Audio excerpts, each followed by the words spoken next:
Hello everyone. आज की इस वीडियो में मैं आपके साथ डिस्कस करूंगा लिव इनकेसमेंट, जो आपके सीए इंटरमीडिएट में सैलरी चैप्टर में है। लिव इनकेसमेंट का मतलब होता है गाइज कि कुछ कंपनियों में एम्प्लॉयज जो है वो वर्क करते हैं, उनको लीव्स है वो कंपनी अलाउ करती है। तो कुछ एम्प्लॉय ऐसे होते हैं जो अपनी लीव्स को अवेल नहीं करते हैं, मतलब अपनी छुट्टियों का उपयोग नहीं करते हैं, वो छुट्टियां नहीं लेते हैं। उस टाइम में वो ऑफिस चले जाते हैं। जब आप ऑफिस जाते हो तो कंपनी आपको ये फैसिलिटी देती है कि आप अपनी छुट्टियों को केस में कन्वर्ट करवा सकते हो। तो लिव इन केसमेंट का मतलब होता है आपने जो छुट्टियां नहीं ली है उनके बदले में कंपनी आपको क्या देगी? पैसा।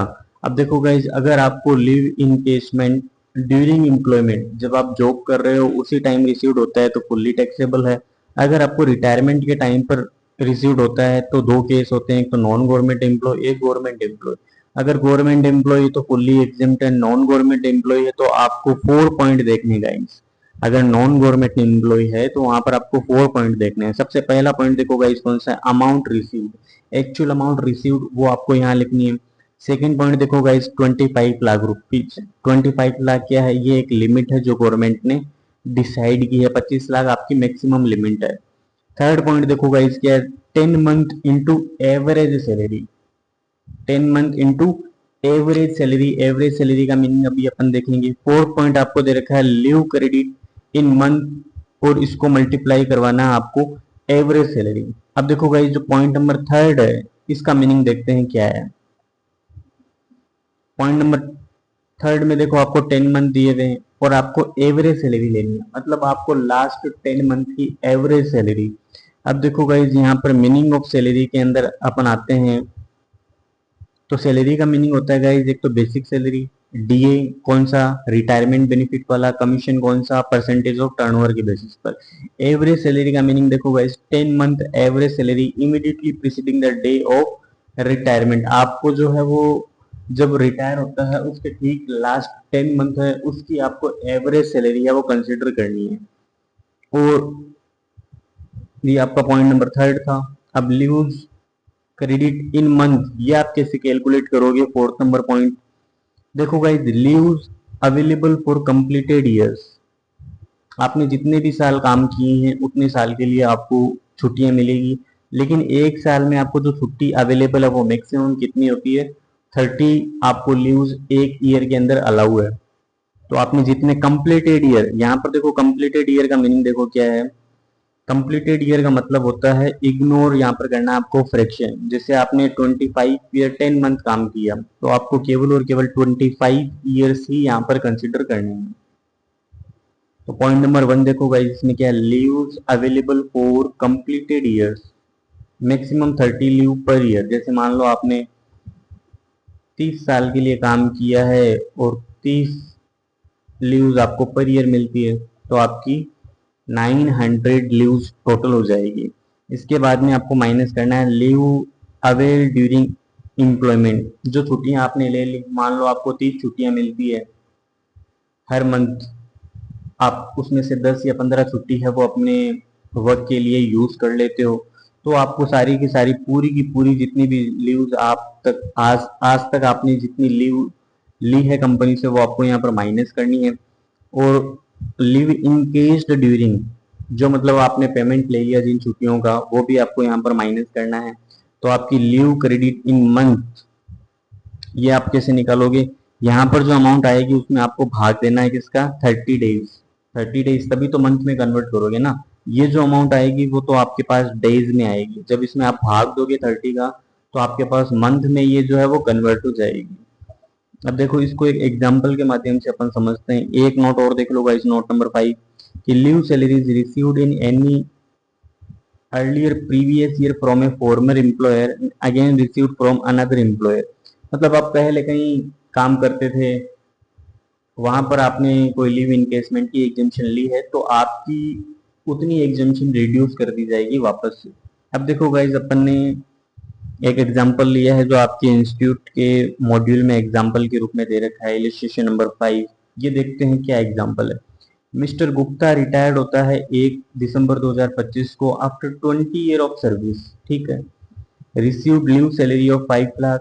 और अदर डिटेल देखो, बेसिक सैलरी आपको दे रखी है आपको डीए दे रखा है, कमीशन दे रखा है, बोनस दे रखा है, और आपने कितनी लीव अवेल की है, और 80 लीव आपने अवेल की है।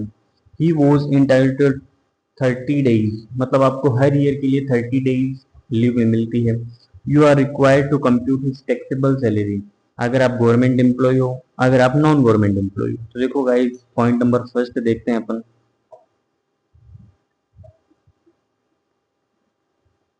कि अगर आप गवर्नमेंट एम्प्लॉय होते, गवर्नमेंट एम्प्लॉय के लिए मैंने आपको बता दिया था गाइस कि आपको जितनी की जितनी अमाउंट मिलती है वो सारी की सारी क्या होती है, एग्जेम्प्ट। तो गवर्नमेंट आपको अमाउंट रिसीव्ड कितनी हुई है, यहाँ पर अमाउंट रिसीव्ड हुई है आपको क्वेश्चन में देखो ऊपर दे रखी है 5 लाख रुपीज। ये 5 लाख रुपीज आपको यहाँ लिखने हैं। 5 लाख में से आपको गाइज माइनस क्या करना है, लेस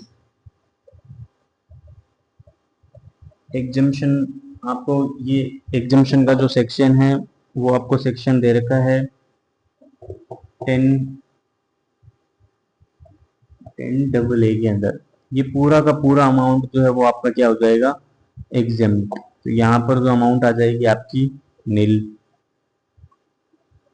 इसके बाद में जो बी नंबर पॉइंट है गाइज, वो अपने लिए इम्पोर्टेंट है कि अगर आप एक नॉन गवर्नमेंट एम्प्लॉय हो, अगर आप नॉन गवर्नमेंट एम्प्लॉय हो, उस केस में देखो यहाँ पर आपको 4 पॉइंट है वो कंसिडर करना है। लिस्ट ऑफ फॉलोइंग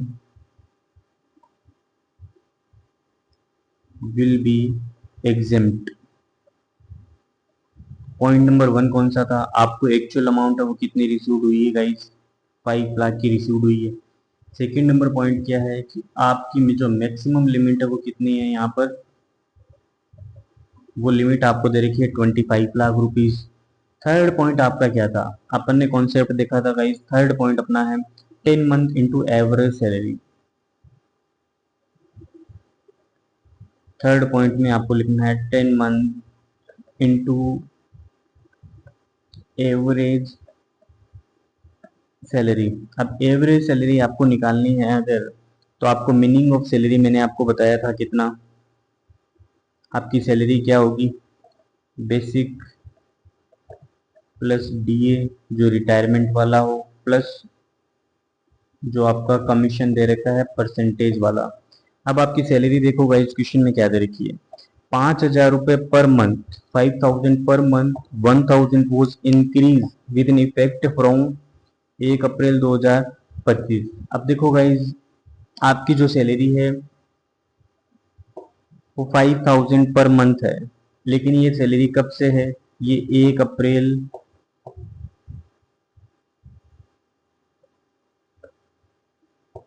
2025 से ये सैलरी है।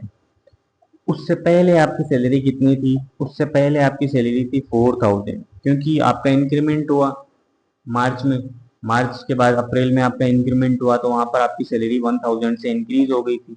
तो वहां ये जो सैलरी है वो मार्च 2025 तक आपकी 4,000 सैलरी है।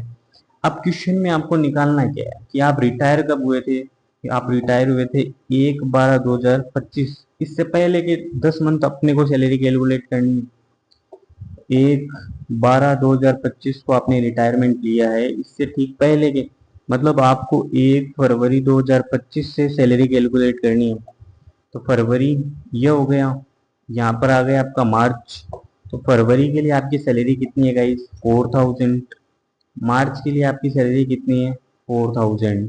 और अप्रैल से लेकर 30 नवंबर 2025 तक आपकी सैलरी कितनी होगी गाइस, अप्रैल से 30 नवंबर तक महीने कितने हो गए, ये सैलरी काउंट की जाएगी। तो आपकी सैलरी हो जाएगी 5,000 रुपीज यहाँ पर कितने महीनों के लिए, 8 मंथ के लिए। अब अपन सैलरी निकालते हैं गाइस कि 5,000 तो है आपकी 8 मंथ के लिए, और 4,000 है आपकी 2 मंथ के लिए, क्योंकि फरवरी और मार्च में तो आपकी सैलरी 4,000 थी, उसके बाद में 1,000 रुपये आपकी इंक्रीज कर दी, तो आपकी सैलरी 5,000 पर मंथ हो गई। अब इसमें आपको और क्या ऐड करना है गाइज, डीए ऐड करना है। तो डीए के लिए आपको क्या करना है गाइज, आपको डीए दे रखा है 3,000 per month, 60% of it is for retirement benefit. 3000 per month आपको दे रखा है, 60% ही आपको कंसिडर करना है और आपको 10 मंथ के लिए यहाँ पर जो है वो सैलरी काउंट करनी है डीए के लिए। ये तो आपकी सैलरी आ गई, लेकिन अपने को क्या चाहिए, अपने को चाहिए एवरेज सैलरी। एवरेज सैलरी चाहिए तो आप इसमें किसका भाग लगा दोगे, 10 का, क्योंकि आपको 10 महीनों की एवरेज सैलरी चाहिए। ये आपने सैलरी निकाल ली। अब ये सैलरी कितनी आएगी, 5000 को 8 से मल्टीप्लाई करो आप, 40,000 प्लस 4000 को 2 से, और डी आपका 3000 का 60% होता है 18 इंटू 10 प्लस 18,000, 18,000 आपकी ये आ गई। तो टोटल जो सैलरी आई है आपकी 66,000 आई है, उसमें आप 10 का भाग दोगे तो 6600 रुपये आपकी क्या है, ये आपकी एवरेज सैलरी है गाइस। क्या है, एवरेज सैलरी। अब पॉइंट नंबर जब आप थर्ड लगाओगे तो थर्ड में आपके पास 10 मंथ दे रखे हैं और आपकी एवरेज सैलरी कितनी है गाइस, 6600 रुपये।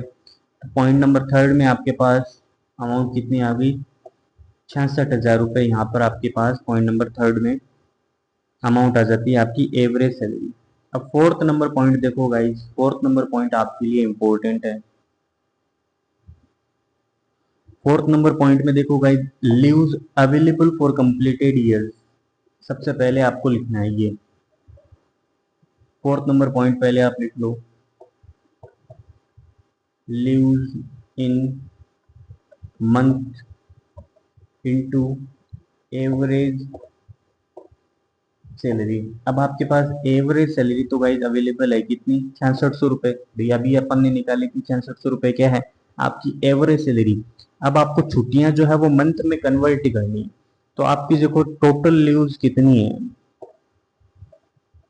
आपको 30 लीव्स मिलती है पर ईयर के लिए, और आपके नंबर ऑफ ईयर्स कितने हैं गाइज, क्वेश्चन में आपको दे रखा है कि 20 ईयर आपने सर्विस है वो प्रोवाइड की है। अगर आपने 20 ईयर्स के लिए सर्विस प्रोवाइड की है तो आप इसको 20 से मल्टीप्लाई करवा लोगे तो आपकी टोटल लीव्स होती है 600।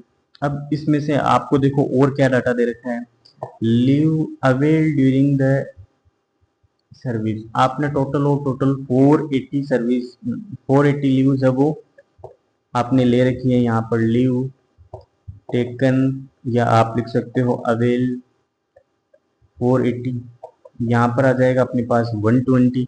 अब ये तो डेज में आया है गाइस, इसको आपको मंथ में कन्वर्ट करना है क्योंकि फॉर्मूला अपन को मंथ में चाहिए। यहाँ पर आप 30 का भाग लगाओगे तो आपके पास कितना आ जाएगा, 4। अब यहाँ पर लीव्स इन मंथ कितनी आ गई आपके पास, 4। इस पॉइंट में देख लो आपके पास कितनी अमाउंट आ गई, 6600 को आप 4 से गुणा करोगे तो आपके पास अमाउंट आएगी 26,400 रुपये। तो अपने पास पॉइंट नंबर 4 में कितने आ गए, 26,400। पॉइंट नंबर थर्ड में अपने पास कितनी अमाउंट आई है गाइस, 66,000 रुपये। Point number 2 25 lakh, point number 1 है आपका 5 लाख। चारों में से कम कौन सा है, चारों में से कम है आपका 26,400 रुपये। तो बी नंबर पॉइंट, जब आप गवर्नमेंट एम्प्लॉय होते हो तो आपको अमाउंट रिसीव्ड कितनी हुई है, आपको अमाउंट रिसीव्ड हुई थी गाइस 5 लाख। इसमें से आपको क्या माइनस करना है, एग्जम्पशन, जो आप नोट नंबर 1 के रूप में कैलकुलेट करोगे। एग्जम्पशन आपकी कितनी रुपीज आई है गाइस, 26,400 रुपये। ये जो अमाउंट आएगी, ये अमाउंट देख लो आप कितनी आएगी, 4,73,600 रुपीज। ये आपका क्या है, टैक्सेबल अमाउंट। आपकी जो टैक्सेबल अमाउंट है 4,73,600 रुपये।